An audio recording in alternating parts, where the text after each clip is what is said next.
Esse áudio é a narração do livro Cartas de Cristo. Você pode adquirir essa obra através do QR Code aqui na tela. Esse livro também está disponível para download no site cartasdecristobrasil.com.br e você acha o link aqui na descrição do vídeo. Carta 1, terceira parte.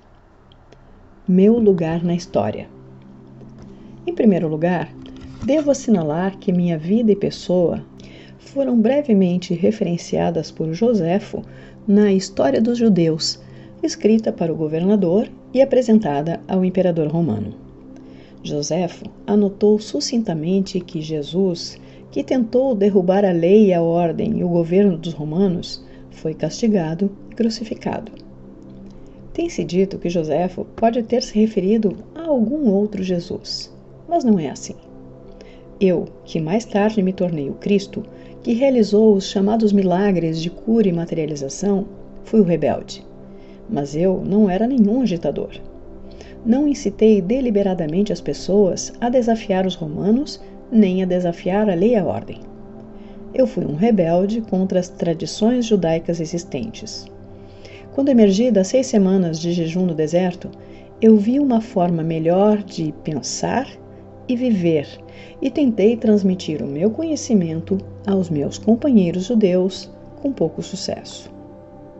É importante que você entenda que a pressão da opinião pública pesava sobre meus seguidores.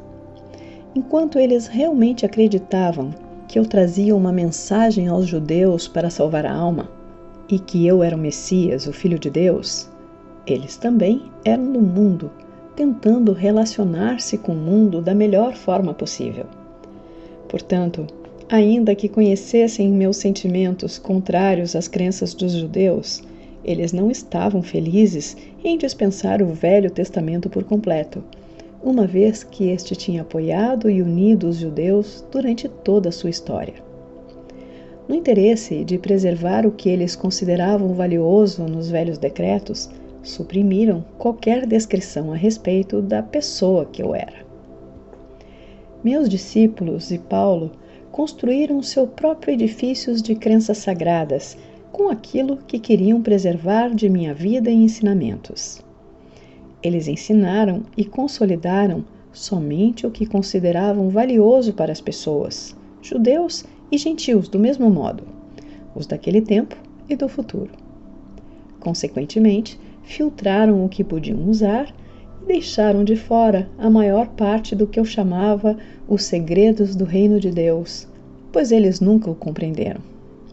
Tampouco os acharam desejáveis na criação de uma nova percepção do divino, o Pai. Para preservar a crença judaica na salvação do castigo pelos pecados, por meio dos sacrifícios no templo, adotou-se a pessoa de Jesus como o supremo sacrifício, que pagou pelos pecados dos homens através de sua crucificação. Esta crença servia a muitos propósitos naquele tempo. Isso deu à minha morte na cruz uma razão válida e heróica. Ela provava às pessoas que eu era o Filho de Deus e que havia realizado uma missão específica até o fim da minha vida.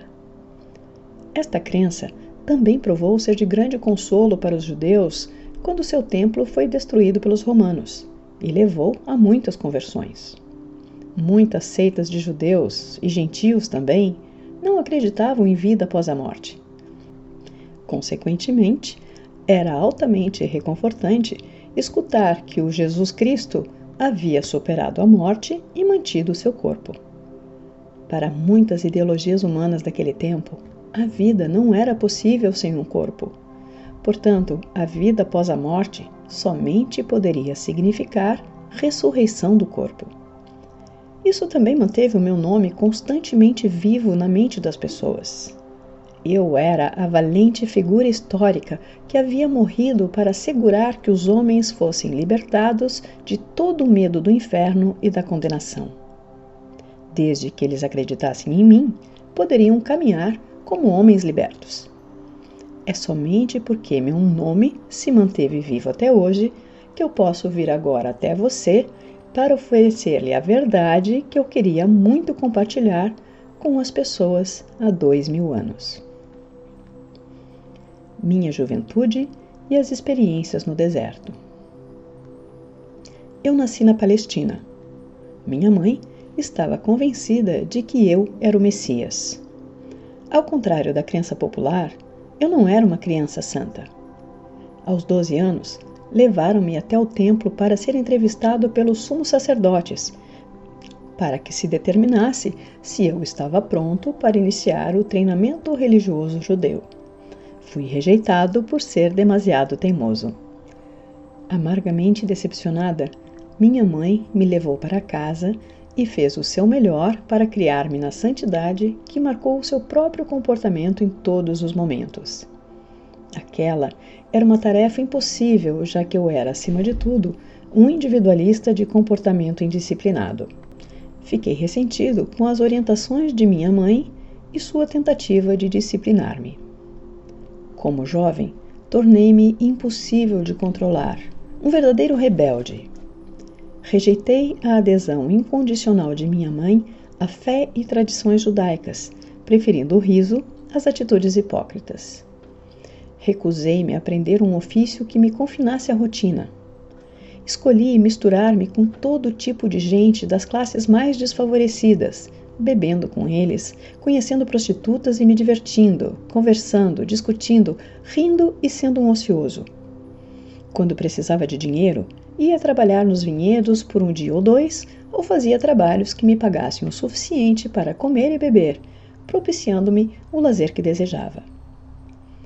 Apesar de todos os meus defeitos como ser humano, minhas atitudes descuidadas e indolentes, minha obstinação e determinação egocêntrica para pensar minhas próprias ideias, sem me importar com que os demais pudessem pensar a meu respeito, eu tinha uma profunda preocupação com as pessoas. Eu era profundamente emocional. Em palavras atuais, eu seria chamado de hiperreativo, hiperemotivo. Tinha um coração caloroso, compassivo e empático.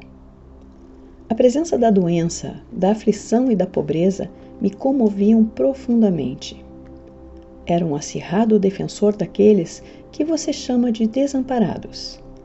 Poderia-se dizer que eu era agente do povo. Vivi muito perto dele em um espírito de companheirismo, escutando suas aflições, compreendendo-o e me importando.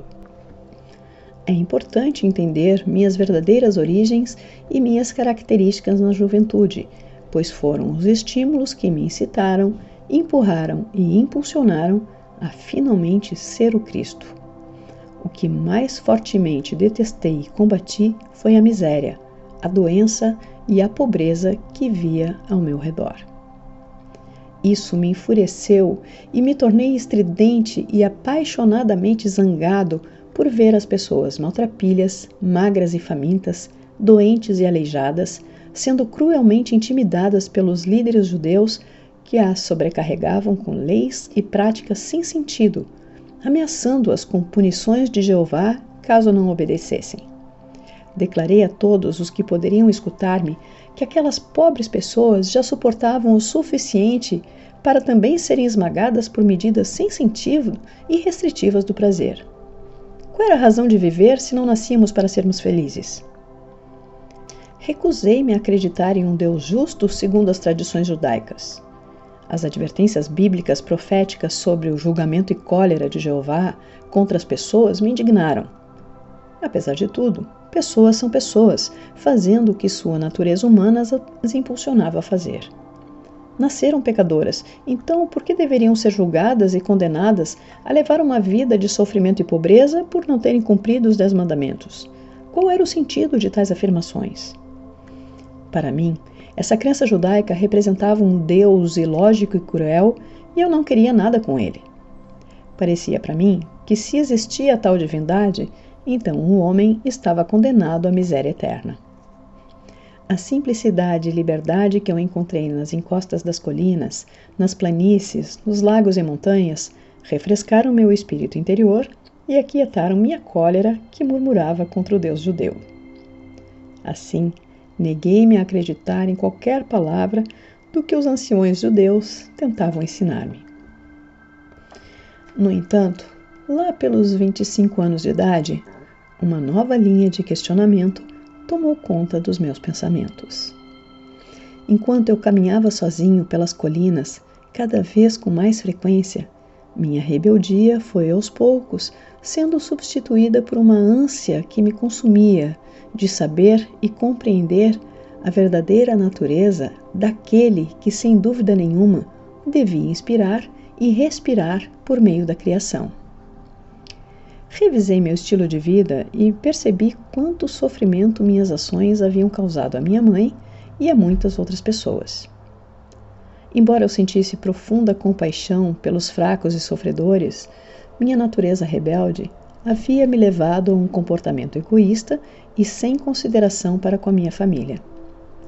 O amor subjacente por eles brotou em mim e me percebi igualmente rebelde contra meu comportamento anterior. Escutei falar de João Batista e do trabalho que fazia entre os judeus que vinham até mesmo de Jerusalém para ouvir suas palavras. Decidi visitá-lo para que me batizasse. A caminho do Rio Jordão, senti-me muito entusiasmado com a possibilidade de ser batizado e começar uma nova vida. Eu sabia que, apesar do meu emocionalismo indisciplinado, também tinha nascido com uma inteligência aguçada e com um dom para o debate inteligente e persuasivo, o qual eu tinha usado caprichosamente e de forma negativa, levando as pessoas a desenfreadas discussões. Eu havia jogado fora o meu talento em troca de uma vida de egoísmo, preguiça e prazer. Como resultado, havia perdido todo o respeito dos demais e nem eu mesmo me respeitava mais. Pela primeira vez, isso me pareceu intolerável. Ocorreu-me que no futuro eu poderia e deveria empenhar meus dons naturais para um melhor uso.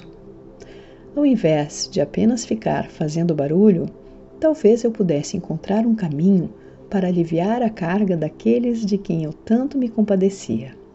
Até então, eu não havia sido útil para ninguém. Meu batismo.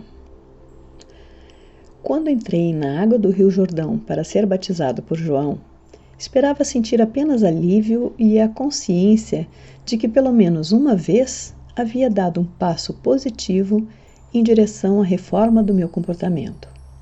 Esperava sentir uma nova determinação para ir para casa e surpreender minha mãe e meus vizinhos com atitudes novas e amáveis em relação a eles. O que realmente aconteceu quando João me batizou foi uma experiência completamente diferente de qualquer coisa que eu poderia ter imaginado possível. Senti uma grande onda de tremenda energia surgindo em meu corpo. Fiquei literalmente chocado com isso. Ao sair da água cambaleando, senti-me elevado em consciência de um modo extraordinário. Um grande fluxo de brilhante felicidade elevou-me a um estado de êxtase. Estava arrebatado e consciente de uma grande luz. Tropeçando, me afastei do rio e fui caminhando e caminhando, sem saber onde estava indo. Continuei e, sem me dar conta, entrei no deserto. Por favor, observe. Minhas 6 semanas no deserto foram um tempo de total limpeza de minha consciência humana. Velhas atitudes, crenças e preconceitos foram dissolvidos. Chegou o momento de compartilhar com as pessoas receptivas tudo o que eu senti, vi, percebi e compreendi. Para ajudar as pessoas a abandonarem a velha imagem de uma divindade bíblica, evitarei me referir a Deus por essa palavra e vou usar uma terminologia projetada para ampliar sua mente, para abraçar aquilo que realmente é, para além de toda forma terrena, cor, som, emoção e compreensão. Esta terminologia se tornará cada vez mais significativa na medida em que você for perseverando na meditação e na oração.